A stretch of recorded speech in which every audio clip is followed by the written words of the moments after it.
सभी योगी भाई बहनों को मेरा नमस्कार और अंतर्राष्ट्रीय योग दिवस की हार्दिक शुभकामनाएं। आज हम अंतर्राष्ट्रीय योग दिवस के प्रोटोकॉल का अगला योगाभ्यास करेंगे। आइए आज हम प्राणायाम का अभ्यास करें। कपालभाति शारीरिक स्थिति कोई भी ध्यानात्मक आसन जैसे सुखासन, पद्मासन, वज्रासन आदि अभ्यास विधि। सर्वप्रथम किसी भी ध्यानात्मक आसन में बैठ जाएं। आंखें बंद करके पूरे शरीर को शिथिल कर लें। दोनों नासिका रंध्रों से गहरी सांस लें और वक्ष स्थल को फैलाएं। उदर के मांसपेशियों को दबावपूर्वक अंदर बाहर करते हुए श्वास को छोड़ें और ग्रहण करें। सक्रियतापूर्वक श्वास बाहर छोड़ना एवं निष्क्रियतापूर्वक उच्छ्वास करना चाहिए। कम से कम तीव्र श्वास के 40 चक्र पूरा करना चाहिए। इसके बाद गहरी श्वास अंदर लेते हुए धीरे धीरे बाहर छोड़ें। इस तरह कपालभाति का एक चक्र पूरा होता है। इसी प्रकार प्रत्येक चक्र पूरा करने के बाद गहरी सांस लेनी चाहिए। इस अभ्यास को कम से कम 2 बार और दोहराना चाहिए। श्वासन क्रिया। यह श्वासन क्रिया उदर की मांसपेशियों के सहयोग से बिना किसी अतिरिक्त दबाव के होनी चाहिए। श्वास बाहर छोड़ने की क्रिया वक्ष एवं कंधा क्षेत्र में बिना किसी अनुचित दबाव अथवा गतिविधि के होनी चाहिए। पूरे अभ्यास के समय श्वास प्रवास सहज रूप से होना चाहिए। अभ्यास की चक्र संख्या। प्रारंभिक अवस्था में 3 चक्र तक अभ्यास कर सकते हैं। प्रत्येक चक्र में 10 श्वासोच्छ्वास होना चाहिए। धीरे धीरे अभ्यास बढ़ाया जा सकता है। लाभ। कपालभाति कपाल को शुद्ध करता है, कफ विकारों को समाप्त करता है। यह जुकाम, साइनोसाइटिस, अस्थमा एवं श्वास नली संबंधी संक्रमणों में लाभदायक है। यह पूरे शरीर का कायाकल्प करता है और चेहरे को सुकोमल और दीप्तिमान बनाए रखता है। यह तंत्रिका तंत्र को संतुलित कर शक्तिशाली बनाता है। साथ ही साथ पाचन तंत्र को शक्तिशाली बनाता है। सावधानियां। हृदय संबंधी व्यवधियों में चक्कर आने, उच्च रक्तचाप, नासिका से रक्त प्रवाह, मिर्गी, माइग्रेन, स्ट्रोक, हार्निया एवं गैस्ट्रिक अल्सर होने की स्थिति में इस अभ्यास को नहीं करना चाहिए। नाड़ी शोधन अथवा अनुलोम विलोम प्राणायाम। इस प्राणायाम की मुख्य विशेषता है कि बाएं एवं दाएं नासिका रंध्रों से क्रमवार श्वास प्रवास को रोककर अथवा बिना श्वास प्रवास रोके श्वासन किया जाता है। शारीरिक स्थिति कोई भी ध्यानात्मक आसन। अभ्यास विधि। सर्वप्रथम किसी भी ध्यानात्मक आसन में बैठ जाएं। मेरुदंड एवं सिर को सीधा रखें और आंखें बंद कर लें। कुछ गहरी सांसों के साथ शरीर को शिथिल कर लें। ज्ञान मुद्रा में बाईं हथेली बाएं घुटने के ऊपर रखनी चाहिए। दायां हाथ नासाग्र मुद्रा में होना चाहिए। अनामिका एवं कनिष्ठिका उंगली बाईं नासिका पर रखनी चाहिए। मध्यम और तर्जनी उंगलियों को मोड़ कर रखें। दाएं हाथ का अंगूठा दाईं नासिका पर रखना चाहिए। बाईं नासिका से श्वास ग्रहण करें। इसके बाद कनिष्ठिका और अनामिका उंगलियों से बाईं नासिका बंद कर लें। दाईं नासिका से अंगूठा हटाकर वह दाईं नासिका से श्वास बाहर छोड़ें। तत्पश्चात एक बार दाईं नासिका से श्वास ग्रहण करना चाहिए। श्वासोच्छ्वास के अंत में दाईं नासिका को बंद करें। बाईं नासिका खोलें तथा इसके द्वारा श्वास बाहर छोड़ दें। यह पूरी प्रक्रिया नाड़ी शोधन या अनुलोम विलोम प्राणायाम का एक चक्र है। यह पूरी प्रक्रिया 5 बार दोहराई जानी चाहिए। अनुपात एवं समय। प्रारंभिक अभ्यासियों के लिए श्वासोच्छ्वास की क्रिया की अवधि बराबर होनी चाहिए। धीरे धीरे इस श्वासोच्छ्वास क्रिया को क्रमशः 1.5 कर देना चाहिए। श्वासन क्रिया मंद, समान एवं नियंत्रित होनी चाहिए। इसमें किसी भी प्रकार का दबाव या अवरोध नहीं होना चाहिए। लाभ। इस प्राणायाम का मुख्य उद्देश्य शरीर में ऊर्जा वाहन करने वाले मुख्य स्रोतों का शुद्धिकरण करना है।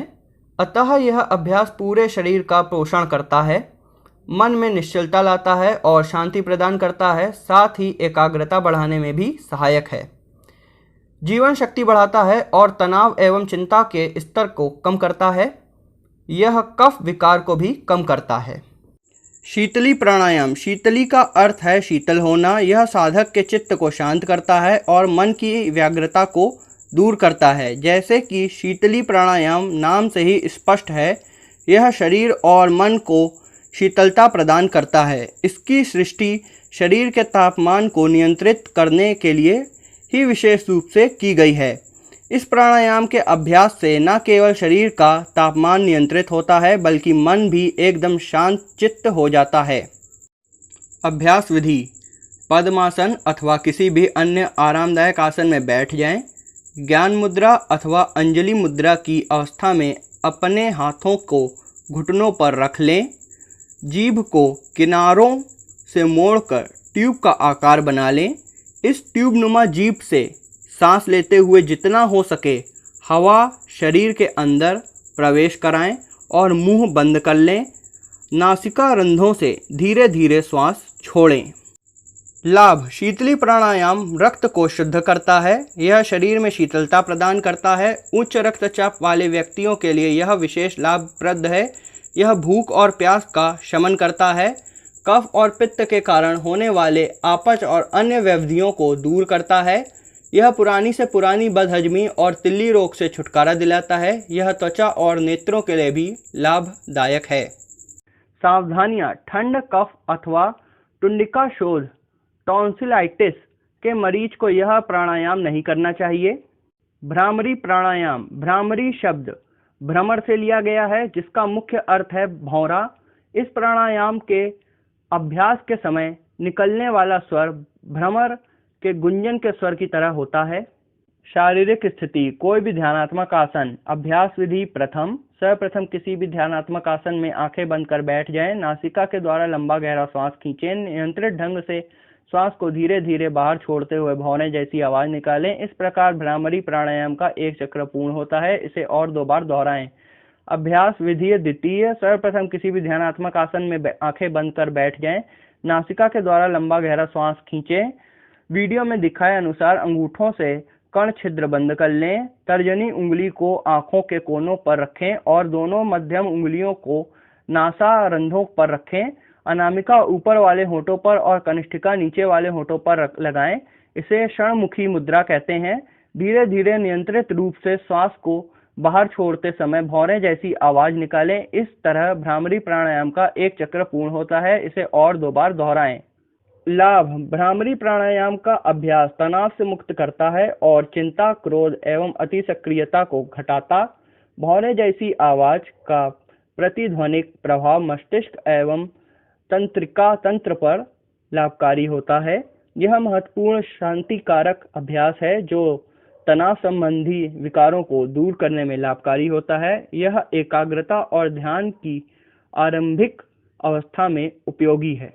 सावधानियां: नाक एवं कान में यदि किसी भी प्रकार का संक्रमण हो तो इस आसन को नहीं करना चाहिए। ध्यान लगातार चिंतन मन की एक क्रिया है। शारीरिक स्थिति: कोई भी ध्यानात्मक आसन। अभ्यास विधि: सर्वप्रथम किसी भी ध्यानात्मक आसन में बैठ जाएं। मेरुदंड को बिना किसी प्रकार का कष्ट दिए सीधा रखें। निम्नानुसार ज्ञान मुद्रा में बैठें। अंगूठे और तर्जनी उंगली के सिरों को आपस में स्पर्श कराएं। अन्य 3 उंगलियां सीधी और आरामदायक स्थिति में होनी चाहिए। तीनों उंगलियां एक दूसरे के अगल बगल हों और वे एक दूसरे को स्पर्श करती हों। ऊपर की ओर खुली हुई हथेली को घुटनों पर रखें। हाथों एवं कंधों को ढीला और शिथिल कर देना चाहिए। आंखें बंद करके मुख को थोड़ा ऊपर की ओर उठाकर बैठ जाएं। मुख को थोड़ा सा ऊपर की दिशा में उठाकर एकाग्रचित्त होकर बैठ जाएं। बिना किसी पर विशेष ध्यान केंद्रित किए केवल अपने भौं के बीच हल्का सा ध्यान केंद्रित करें और अपनी आती जाती श्वास को महसूस करें। पूर्व विचारों को छोड़ने का प्रयास करें। पवित्र व निर्मल विचार मन में लाने का प्रयास करें। इस स्थिति में ध्यान लगाकर कुछ समय तक बैठे रहें। ध्यातव्य: ध्यान अभ्यास की प्रारंभिक अवस्था में मन को प्रसन्न चित्त करने वाला संगीत बजाया जा सकता है। जितने अधिक समय तक संभव हो इस स्थिति में रुकना चाहिए। लाभ: ध्यान योगाभ्यास सबसे महत्वपूर्ण घटक है। यह अभ्यासकर्ता को नकारात्मक भावनाओं से दूर रखता है। भय, क्रोध, अवसाद, चिंता दूर करता है और सकारात्मक भावनाएं विकसित करने में सहायता करता है। मस्तिष्क को शांत और निश्चल रखता है। एकाग्रता, स्मृति, विचारों को स्पष्ट और मनोबल को बढ़ाता है। पूरे शरीर और मस्तिष्क को पर्याप्त आराम देते हुए उन्हें तरोताजा करता है। ध्यान आत्मा अनुभूति की ओर ले जाता है। अगली वीडियो में हम सभी लोग अंतर्राष्ट्रीय योग दिवस के अगला यानी शांति पाठ का अभ्यास करेंगे। तब तक के लिए मुझे आज्ञा दें। प्रणाम।